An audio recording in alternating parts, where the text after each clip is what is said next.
Hello students. आज का हमारा टॉपिक है an introduction to alpha beta unsaturated aldehydes and ketones. आज हम alpha beta unsaturated carbon compounds के बारे में डिस्कस करेंगे और उनकी जो केमिकल रिएक्शंस है उसको यहाँ पे डिस्कस करेंगे।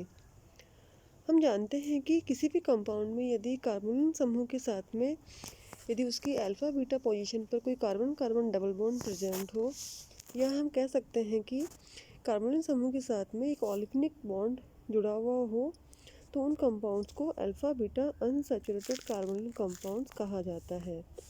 यहाँ पे देखिए इस स्ट्रक्चर में शो किया गया है।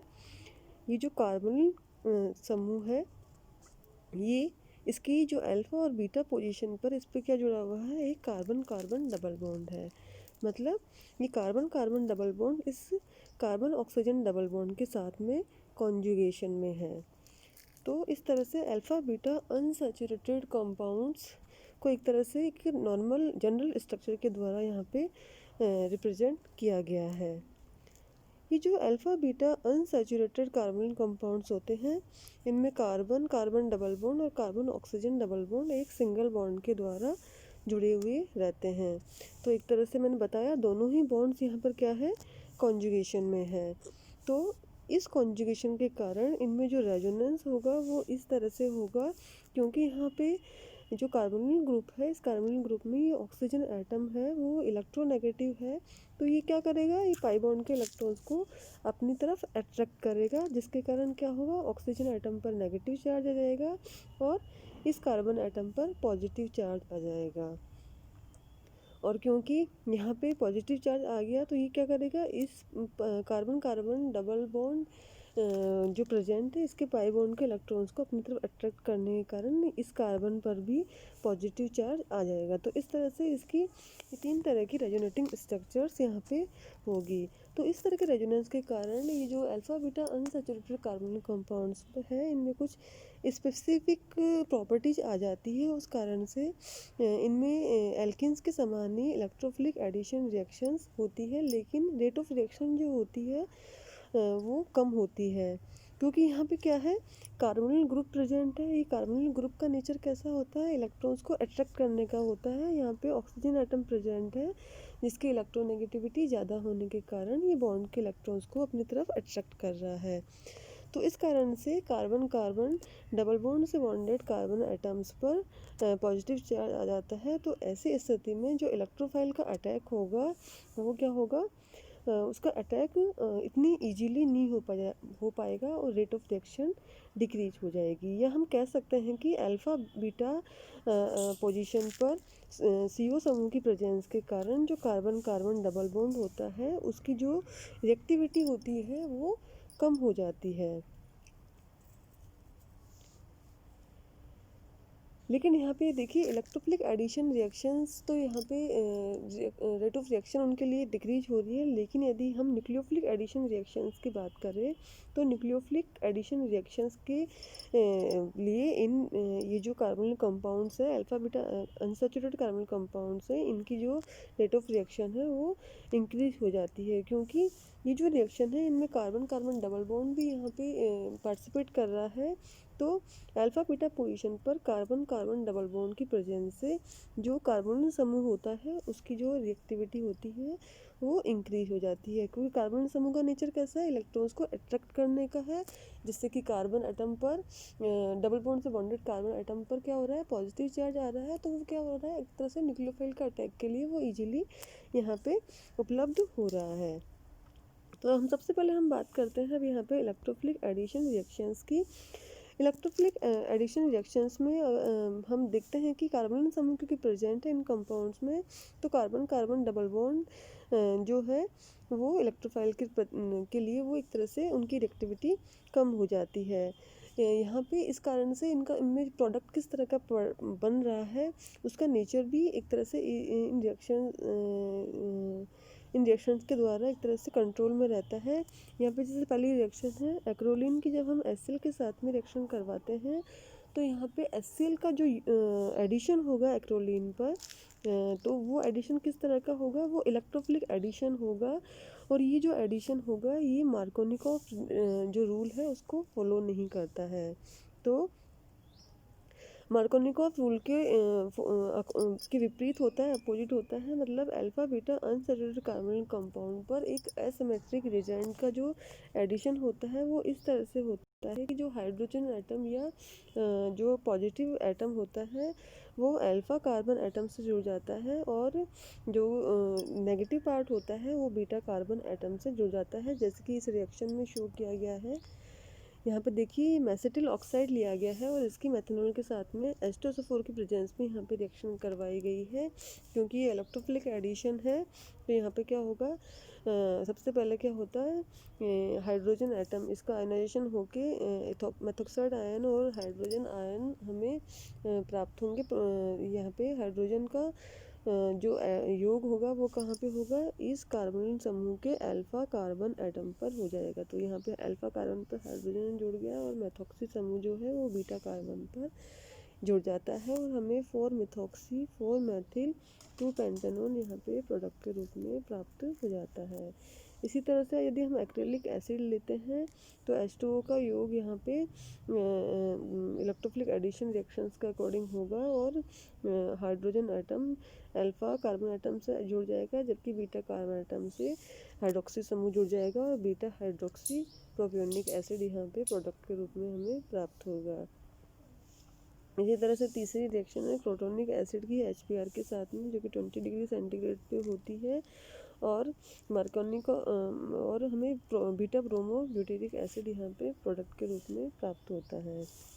तो यहाँ पे ये जो इलेक्ट्रोफिलिक एडिशन रिएक्शंस है इसके हम अगर मैकेनिज्म देखें तो यहाँ पे मैकेनिज्म में इसकी डाइंस के समान ही होती है। यहाँ पे जो फर्स्ट स्टेप होती है उसमें इलेक्ट्रोफाइल का अटैक होता है और एक स्टेबल इंटरमीडिएट कार्बोकेटाइन का फॉर्मेशन होता है। यहाँ पे देखिए यदि अटैक इस कार्बन ऑक्सीजन एटम पर यदि होता है तो कार्बन एटम 1 और कार्बन एटम 3 पर पॉजिटिव चार्ज आ जाता है और एक तरह से बहुत ज़्यादा स्टेबल कार्बोकेटाइन का फॉर्मेशन होता है। ये एक इंटरमीडिएट बनता है फर्स्ट स्टेप में। लेकिन यदि इलेक्ट्रोफाइल का अटैक यदि इस कार्बन एटम पर होगा तो क्या होता है, यहाँ पे जो इंटरमीडिएट बनता है वो ज़्यादा स्टेबल नहीं होता है। तो मैकेनिज्म एक तरह से फर्स्ट स्टेप मैकेनिज्म में जो इलेक्ट्रोफाइल का अटैक होगा वो कार्बन कार्बन डबल बॉन्ड पर न होकर एक तरह से कार्बोनिल समूह पर ही होगा, जिससे कि स्टेबल कार्बोकेटाइन बने। ये जो स्टेबल कार्बोकेटाइन बनता है ये एक तरह से नेगेटिव आयन के साथ में जुड़कर प्रोडक्ट का फॉर्मेशन कर देता है।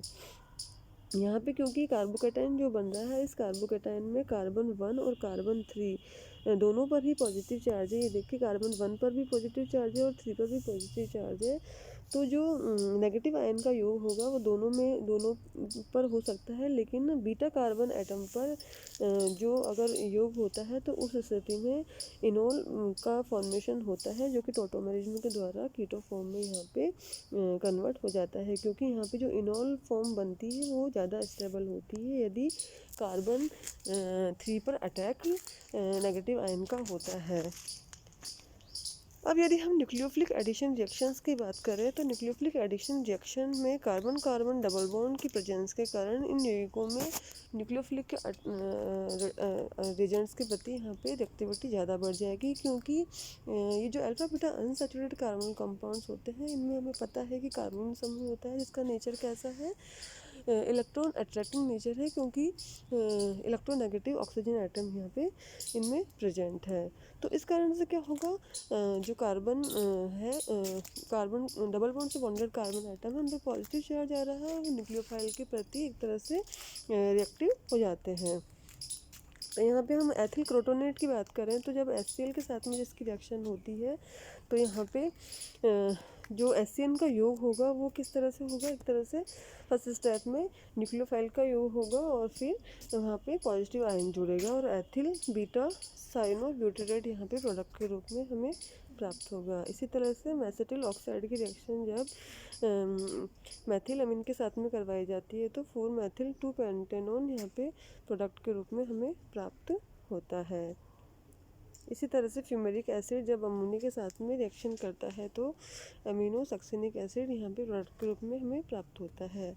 ये जो सारी रिएक्शंस है, इनमें जो न्यूक्लियोफाइल का एडिशन होता है वो कार्बन कार्बन डबल बॉन्ड पर होता है, क्योंकि मैंने बताया है आपको कि जो कार्बोनिल समूह का जो नेचर होता है वो कैसा होता है, इलेक्ट्रॉन्स को अट्रैक्ट करने का होता है। इसके कारण बीटा कार्बन एटम जो होता है वो पॉजिटिवली चार्ज हो जाता है और न्यूक्लियोफाइल का अटैक बहुत इजीली हो जाता है। लेकिन यदि हम अल्फ़ा बीटा अनसैचुरेटेड एल्डिहाइड्स की बात करें तो उस स्थिति में जो एडिशन होता है वो बहुत ज़्यादा एक्टिव कार्बोनिल कंपाउंड पर ही होता है, और इसकी जो मैकेनिज्म होती है वो इस तरह से होती है। फर्स्ट स्टेप में क्या होता है, न्यूक्लियोफाइल का अटैक होगा। न्यूक्लियोफाइल का अटैक किस पर होगा, बीटा कार्बन एटम पर होगा, और एक तरह से एक इंटरमीडिएट बनेगा जिसका रेजोनेंस के द्वारा इस तरह से स्टेबलाइजेशन हो जाएगा। और इसमें इसके रेजोनेटिंग स्ट्रक्चर्स हम देखें, यहाँ पे इंटरमीडिएट देखें तो इंटरमीडिएट ज़्यादा स्टेबल है, क्योंकि इसमें जो इलेक्ट्रोनेगेटिव ऑक्सीजन एटम है उस पर एक तरह से नेगेटिव चार्ज प्रेजेंट है। सेकेंड स्टेप में यहाँ पे जो इंटरमीडिएट बना, ये इंटरमीडिएट सॉल्वेंट के साथ से प्रोटॉन को एक तरह से एक्सेप्ट कर लेगा और प्रोडक्ट यहाँ पे प्रोडक्ट का फॉर्मेशन कर देगा। यहाँ पे जो प्रोटोनेटेड ऑक्सीजन एटम होता है, प्रोटोनेशन जो होता है वो ऑक्सीजन एटम पर भी हो सकता है और अल्फा कार्बन एटम पर भी हो सकता है। यहाँ पे ये जो प्रोटोनेशन हो रहा है ये इस ऑक्सीजन एटम पर भी हो सकता है और इस अल्फा कार्बन एटम पर भी हो सकता है। कि दोनों ही परिस्थितियों में यहाँ पे क्या होता है, जो भी प्रोडक्ट यहाँ पे बनेगा वो टोटोमेरिज्म के द्वारा एक दूसरे में कन्वर्ट हो जाएंगे। तो इस तरह से दोनों का ही मिश्रण यहाँ पे हमें प्राप्त होगा, लेकिन मेन प्रोडक्ट के रूप में यहाँ पे हमें कीटोफॉर्म प्राप्त होगी। तो इस तरह से इन alpha beta unsaturated carbon compounds की इलेक्ट्रोफिलिक और न्यूक्लियोफिलिक एडिशन रिएक्शंस की बात करें तो दोनों में काफ़ी सिमिलरिटीज होती है। पहली सिमिलरिटी होती है कि दोनों ही जो रिएक्शंस होती है वो 2 स्टेप्स में होती है। दोनों ही रिएक्शंस में जो फर्स्ट स्टेप होती है वो रेट डिटरमिनिंग स्टेप होती है और उनमें एक इंटरमीडिएट आयन का फॉर्मेशन होता है। दोनों ही स्टेप्स में, दोनों ही रिएक्शंस में जो इंटरमीडिएट बन रहा है उस इंटरमीडिएट की जो स्टेबिलिटी है वो उस कंपाउंड की रिएक्टिविटी और उसकी नेचर ऑफ प्रोडक्ट पर को डिटरमाइन करती है। और दोनों ही रिएक्शंस में जो इंटरमीडिएट आयन बन रहा है उसकी स्टेबिलिटी, उसकी जो चार्ज है उसके डीलोकलाइजेशन के पर डिपेंड करती है। लेकिन दोनों ही रिएक्शंस में एक असमानता भी होती है। वो असमानता यह होती है कि इलेक्ट्रोफिलिक एडिशन रिएक्शन जो होती है उसमें जो इंटरमीडिएट बनता है वो क्या बन रहा है, एक धन आयन बन रहा है, एक पॉजिटिव आयन बन रहा है। जबकि न्यूक्लियोफिलिक एडिशन रिएक्शंस में जो इंटरमीडिएट बन रहा है वो एनायन बन रहा है, क्योंकि इलेक्ट्रोफिलिक एडिशन रिएक्शन में सबसे पहले इलेक्ट्रोफाइल का अटैक होगा और क्या होगा, एक जो इंटरमीडिएट बनेगा वो एक नेगेटिव आयन एक धन आयन बनेगा।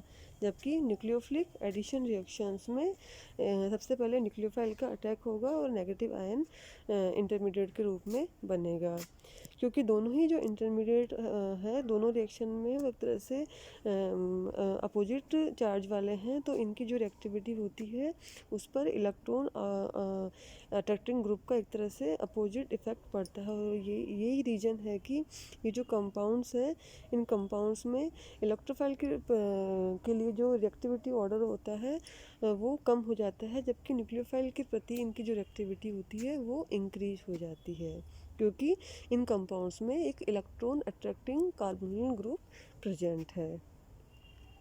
इस तरह का क्वेश्चन आपकी रीजनिंग में आ सकता है एग्जाम में, तो आपको पूरा एक तरह से उसके मैकेनिज्म दर्शाते हुए इसका आंसर लिखना होगा।